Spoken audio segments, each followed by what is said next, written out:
就在最近，菲律宾代表团专程来到新加坡考察，教师教育委员会组织了一场3天的国际学习访问，把国立教育学院、新加坡教师学院、国立幼教发展学院、公益教育学院和教育部文化遗产中心全走了一遍，从老师怎么招、怎么培养、怎么晋升到怎么持续成长，一条链全部看完了。带队的团长回去后总结了一句话：教师质量不是靠单点突破，而是靠一整套能把招聘、培养、专业发展和职业晋升串起来的体系。今天这篇就来聊聊新加坡这套教师培养体系到底做了什么，让邻国专门跑来学。如果你是新加坡家长，你对教育的敏感通常不只是因为怕孩子考差，你知道这里的竞争有多激烈，孩子一旦掉队，要追的代价很高，对未来的影响更是深远而持久。所以很多家庭才对学校老师课程安排特别在意。新加坡和资源型国家不一样，没有天然资源兜底，市场规模也有限，国家能长期依靠的就是人。所以新加坡的教育从来不是普通公共服务，它更像国家生存策略的一部分。你今天看到学校里一个老师的专业度和课程推进的节奏，他们背后都不是临时拼出来的，是被制度拖住的。新加坡真正厉害的地方，不是发明了某一种神奇教学法，而是把筛选人才、训练人才、重新配置人才这3件事放进了一套国家设计里。也难怪别的国家会来研究，因为他们想拿走的不是表面上的课堂技巧，而是这套系统为什么能长期运转。接下来我们就来说说新加坡在这里的先进之处。先把结论放在前面， NIE 真正厉害的不是一所学院名气大，而是它背后那套逻辑。先把入口管住，再把老师的一生职业发展管起来。很多国家也有师范院校，但入口分散，标准不一，培养和学校现场脱节，带来结果就是师资很不稳定。所以入口统一本身就减少了很多系统噪音。第二个关键是筛选态度。外部研究经常提到，新加坡教师招募倾向于从学业表现较强的毕业生群体中挑选。这里最重要的不是某个绝对百分比，而是这个国家对教师职业的基本判断。老师不是就业缓冲带，不是谁临时都能顶上去的岗位。你先把职业门槛立住，后面的培养才有意义。否则前面什么人都进，后面再靠培训补，成本会非常高，而且效果通常不稳定。第3个关键是培养方式。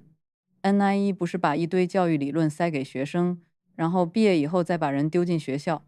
它和 MOE 学校实习、课堂现场是连着的。也就是说，一个准备做老师的人，在培养阶段就已经开始接触真实教学环境，接触课堂管理、课程执行、学生差异、评估要求。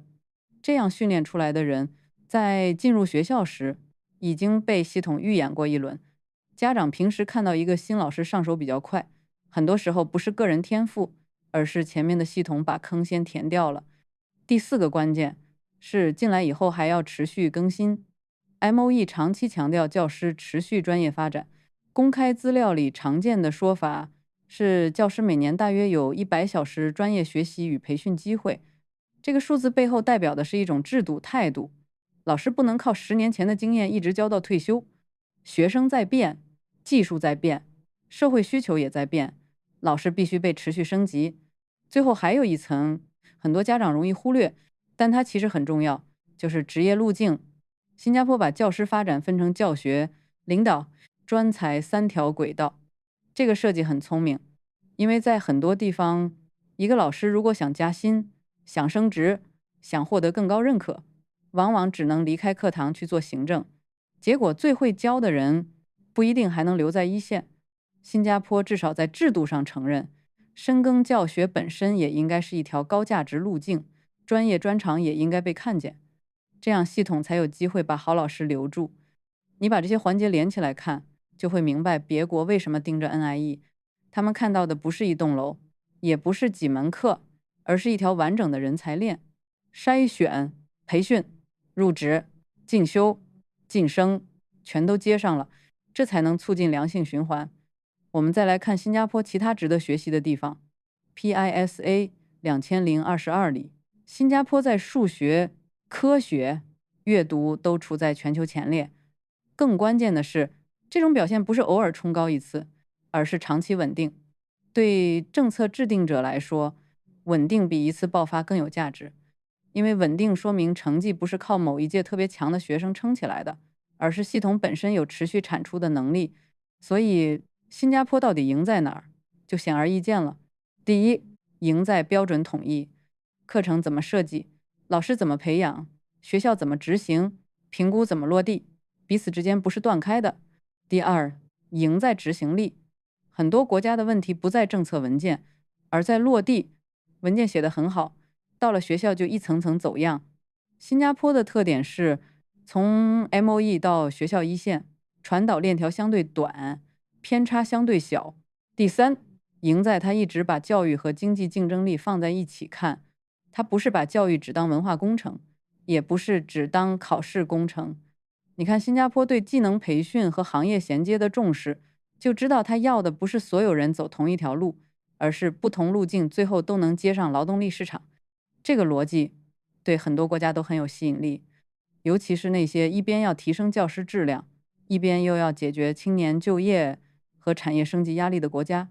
他们看新加坡不只是看谁拿了高分，而是看为什么同样花钱，有些地方系统越来越松，有些地方却还能保持紧密和稳定。当然，家长也要看清楚另一面。新加坡教育被研究，不等于它没有代价。它的高效率背后是高度组织化，是标准清晰，是持续压力。